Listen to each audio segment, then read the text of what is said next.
Hey, I'm Rick Crosslin, and I'm here today. I'm a teacher in Wayne Township, and I love science. And we're going to be showing you some, well, what I think are some crazy things today. And I got a couple other teachers that are joining me. First, I'd like to introduce Allison. Allison, go ahead. Hi everyone, my name is Allison Kempers. I'm a teacher at Wayne Township, teaching preschool and early childhood education. I'm also a Butler student in the EPPSP program. And I love going on fossil hunts and looking for mushrooms and also cracking open geodes. We're excited you're here today, and this will be a fun time for everyone. Thank you. Hey, I'm Keith Ramsey. I teach for Wayne Township.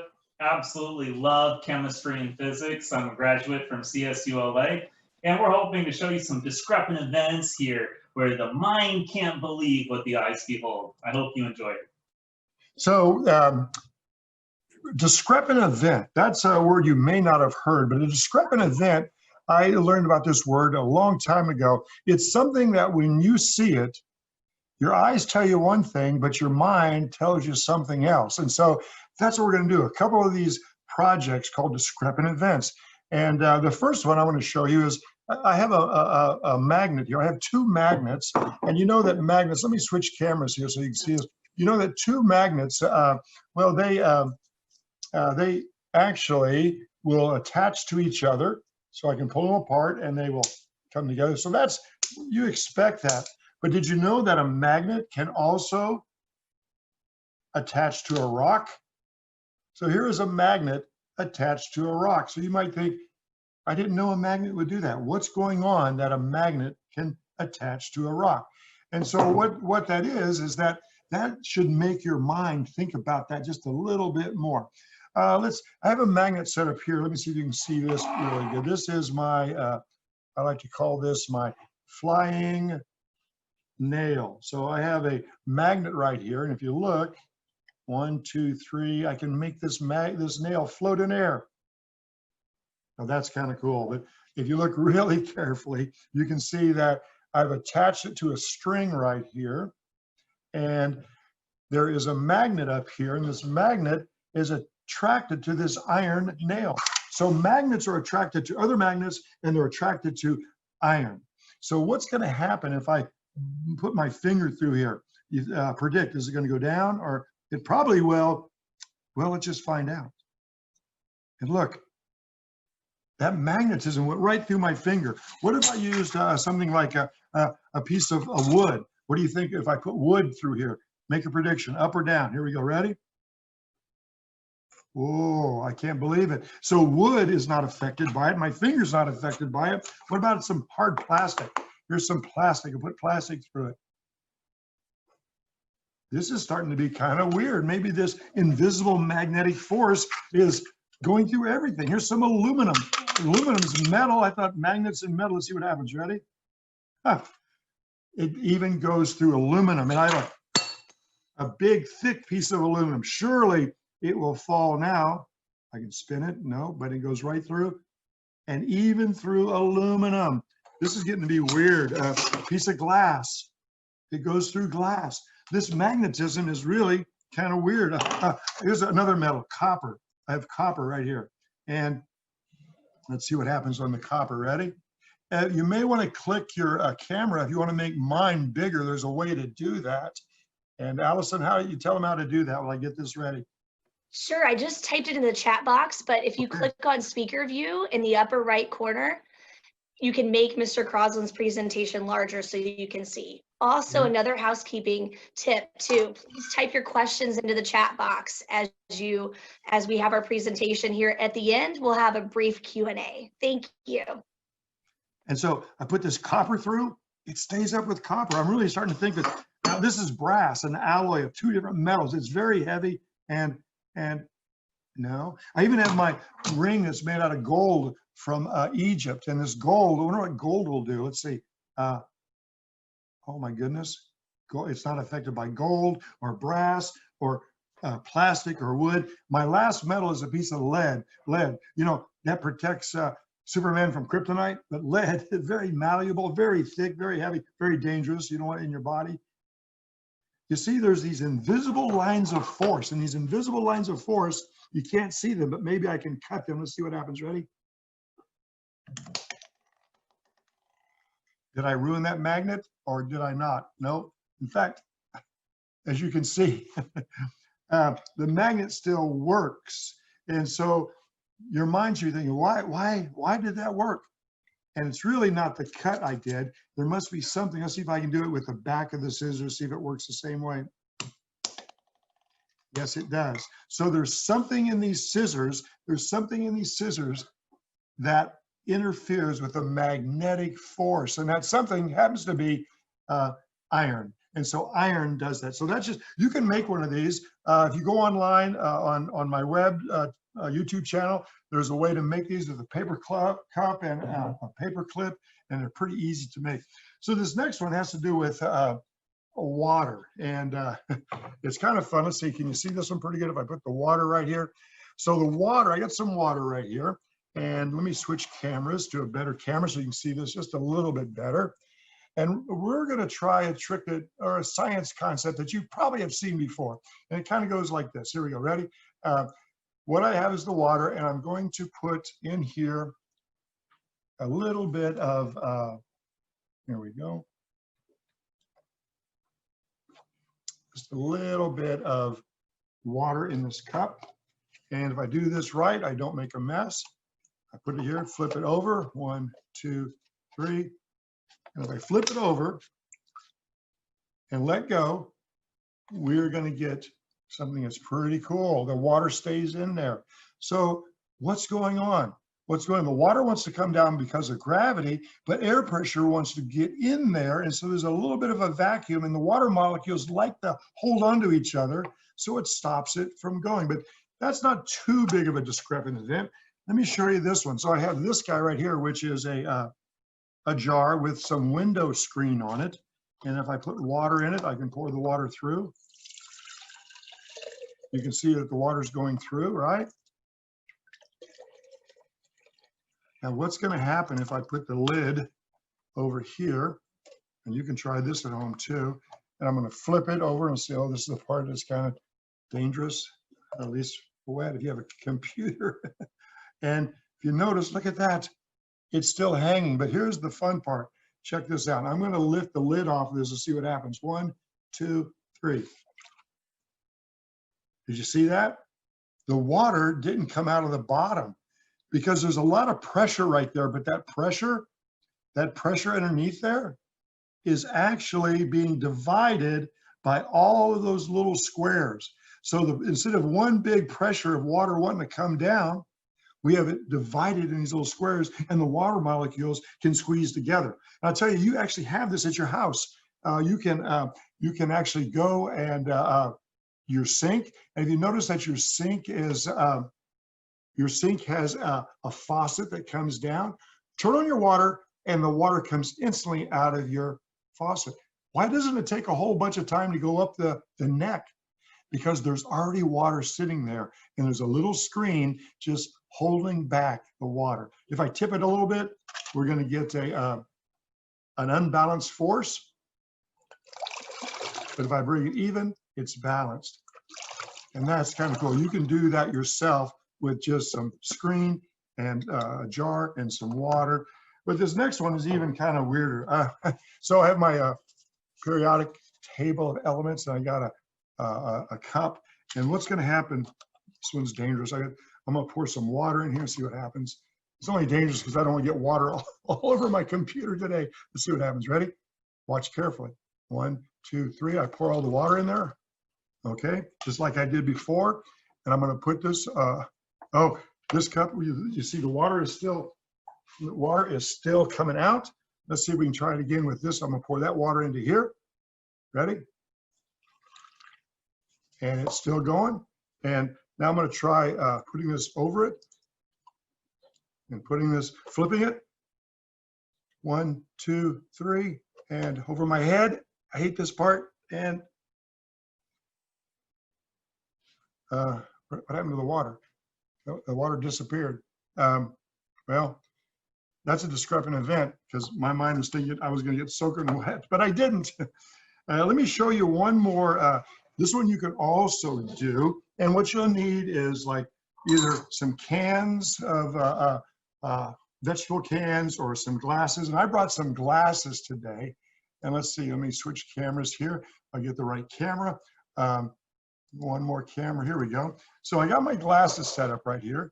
And let me bounce back a little bit further. Here we go. One glass, two glass.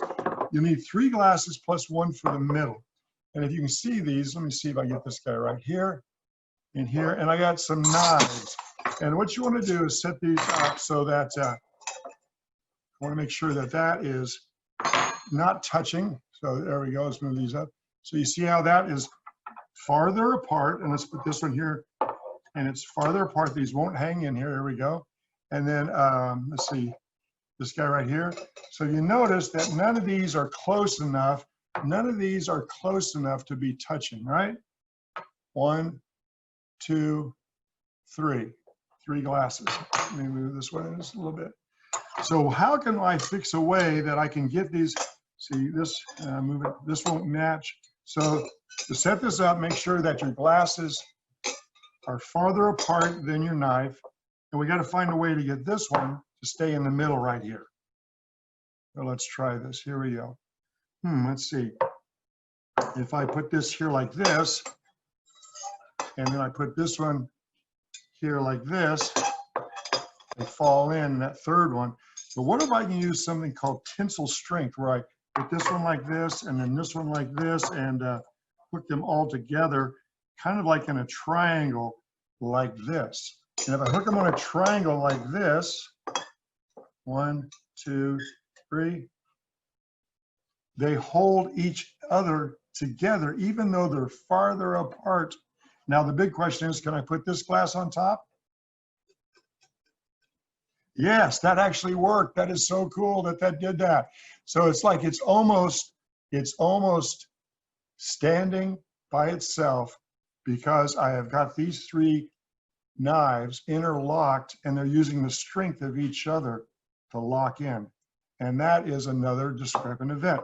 So I'd like to switch over now to a friend of mine and a teacher, Mr. Keith Ramsey, and he's got several demonstrations he's going to show you. And Mr. Ramsey, it's all yours. So one of my favorite discrepant events, you'll see this in magic shows a lot, where they'll create smoke out of nowhere. And if you've ever seen reruns of the sitcom I Dream of Jeannie, they make all of this white smoke and then the genie appears. And people often ask, well, how can the people on the set breathe all of that smoke? Well, check it out. What I've got here is that very same discrepant event. And the essential question is, where does the smoke come from? So I'm going to add this small pellet of manganese dioxide to hydrogen peroxide, and let's see what happens. I've got my gloves on. This is a very exothermic reaction. Look at all of that smoke. You'd think it would make me cough, but it doesn't. That's because this is really a decomposition reaction where the hydrogen peroxide is releasing pure oxygen. So it's completely safe for me to breathe, and it just keeps reacting. Who would think that that little pellet of manganese dioxide would act as a catalyst that's this powerful? It just keeps going. And this is what they used on the set of I Dream of Jeannie. It's just amazing.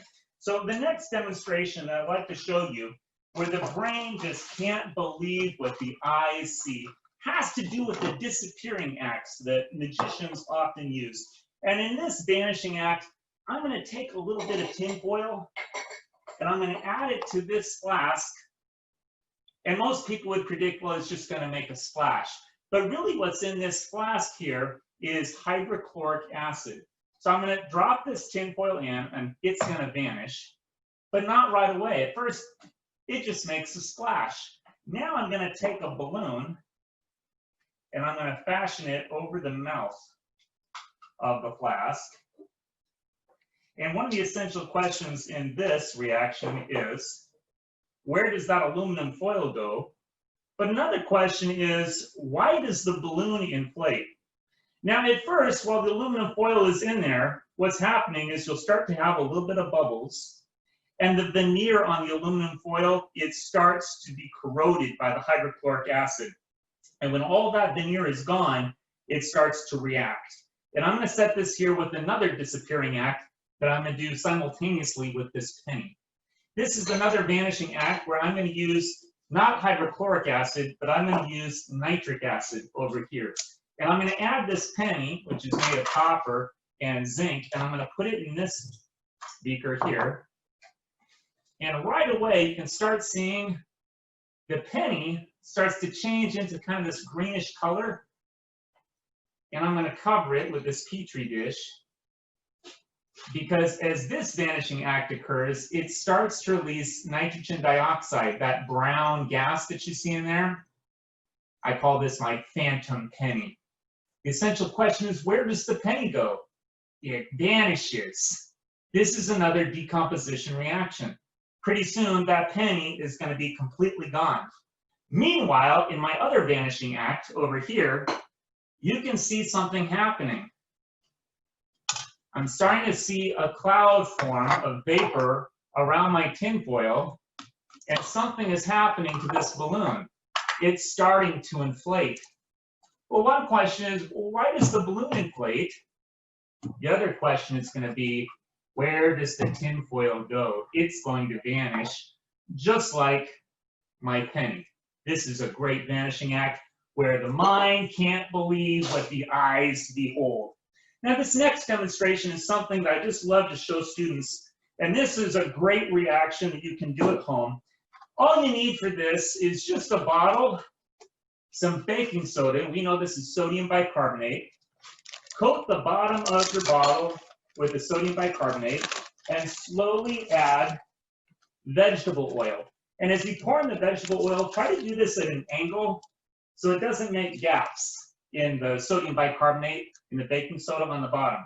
The next step is just take some vinegar, pour it in another glass, and add a little bit of food coloring to the vinegar. This makes it look much better. This is a green for today, but you can use any color. And as you add this, it's going to go down and it's going to touch that sodium bicarbonate. We know that vinegar is acetic acid, and you're going to make your own lava lamp. But this lava lamp doesn't have bubbles that rise because of convection.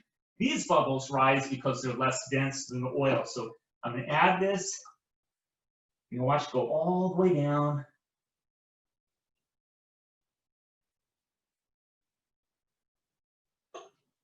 And the taller the bottle, the better this looks. Now, what's happening here is not an exothermic reaction. This is actually endothermic, because in this reaction, this decomposition reaction, what you're doing is you're actually breaking down the sodium bicarbonate, and it's becoming sodium acetate down here. And the acetic acid comes down here, it becomes carbonic acid, and it releases carbon dioxide gas. And you can see that gas trapped up in these bubbles. As the bubbles rise, they burst at the surface and then they come back down.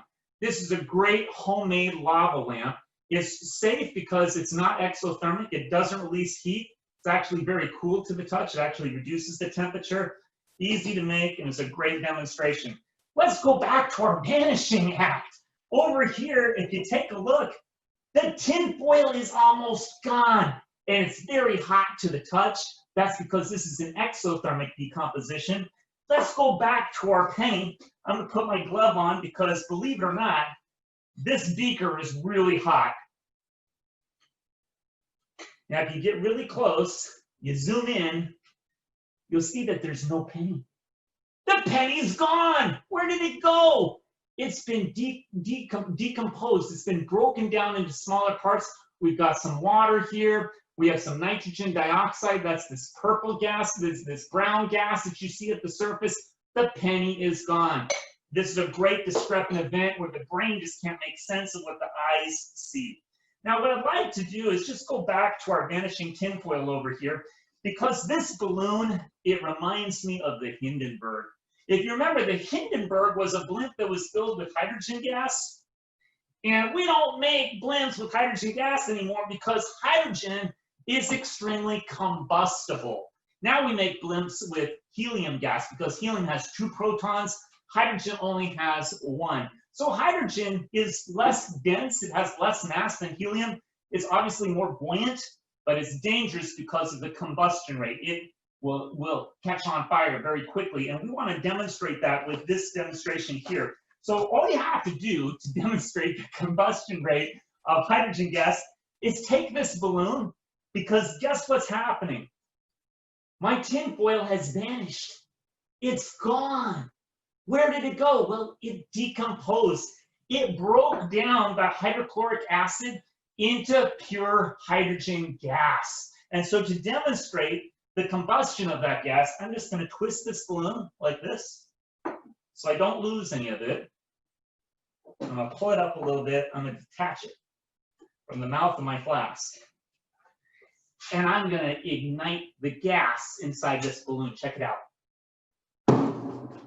Did you see that fire? That was pure hydrogen gas that just combusted before your eyes. This is why you never want to get into a blimp that's filled with hydrogen. Keep those helium balloons afloat.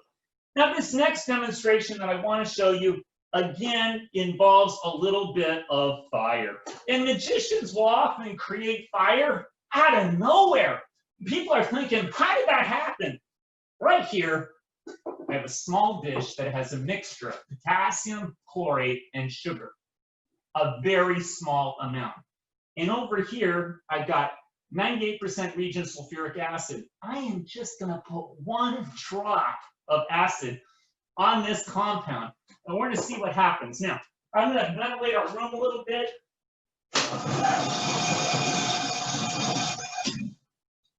And I'm going to put this on the floor for safety.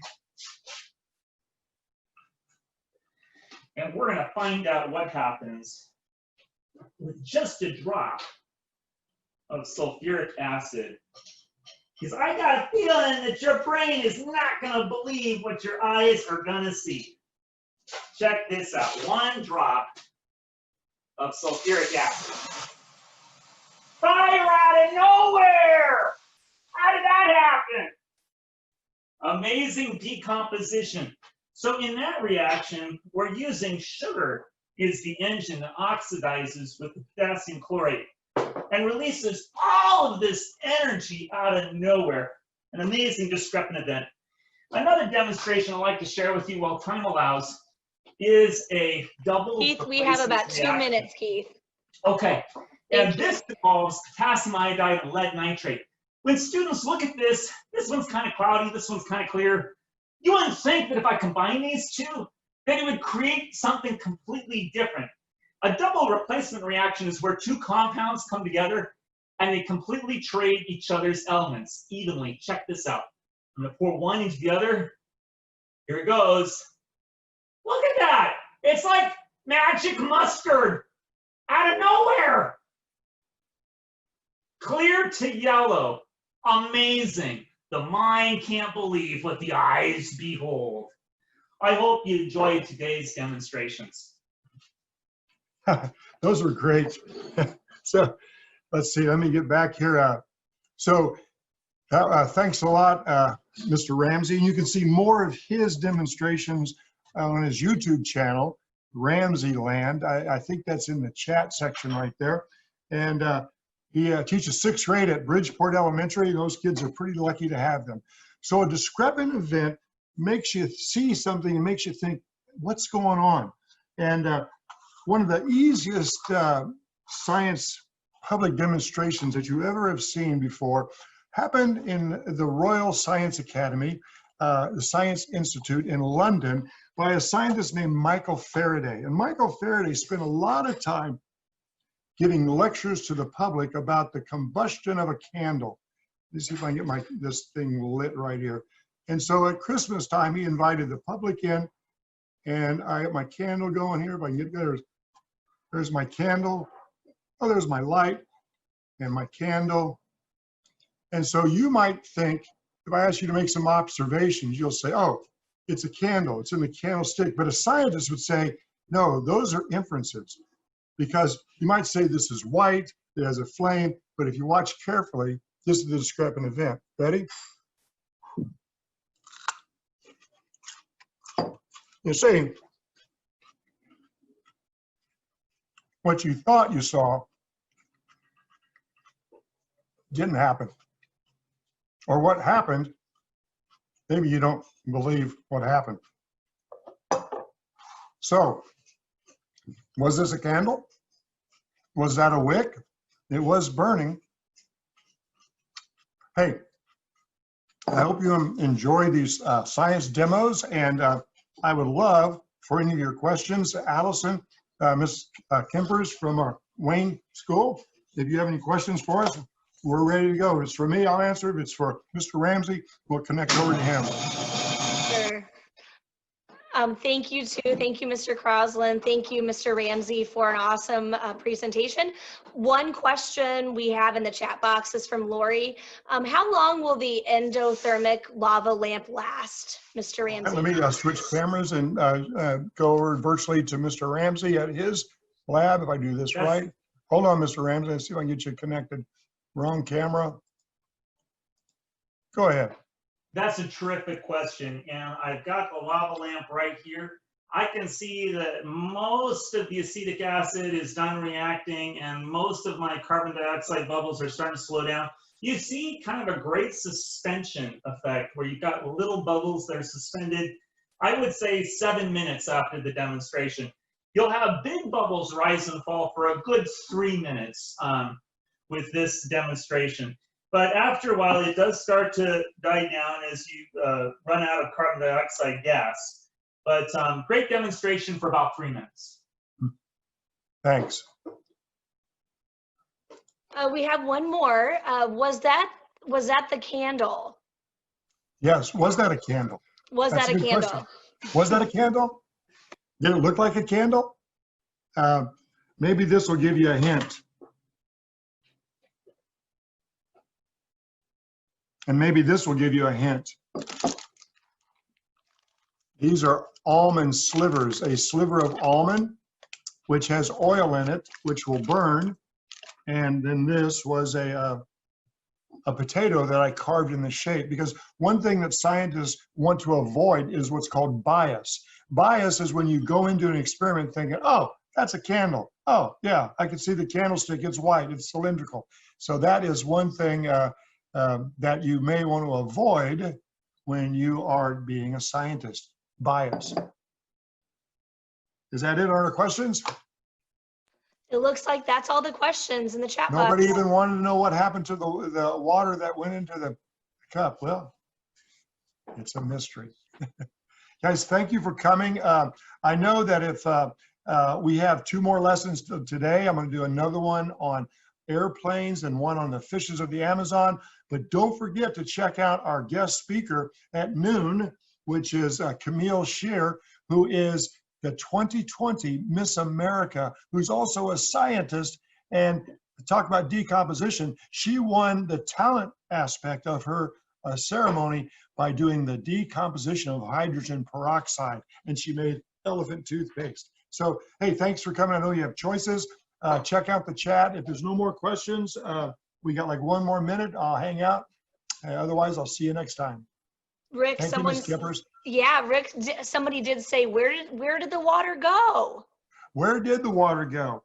Well, I'll tell you, I had put a white chemical in the bottom of the cup. And that white chemical is, I'll show it to you. It is sodium polyacrylate.